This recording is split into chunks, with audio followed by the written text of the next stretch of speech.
ڈرائڈن سے doctor Johnson تک کلاسیکیت کی طرف رجحان پختہ ہوتا گیا۔ ڈرائڈن میں بہت سے متضاد عناصر تھے، البتہ الیگزینڈر پوپ مثالی کلاسیکی ہے اور ڈاکٹر جانسن شعوری طور پر کلاسیکی ہے۔ کلاسیکی اور کلاسیکیت کی اصطلاحیں لفظ کلاسک سے مشتق ہیں، جس کے معنی ہیں سب سے اعلیٰ درجے کا۔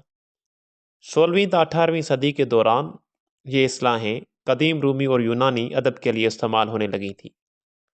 ادب کے مورخ کلاسیکی یا نو کلاسیکی کی اصطلاحیں خاص طور پر اس ادب کے لیے استعمال کرتے ہیں جو 17ویں سینچری سے 1740 تک تصنیف ہوا، کیونکہ اس دور میں رومی ادب کی اشکال، اقدار اور اطوار برتنے کی کوشش کی گئی۔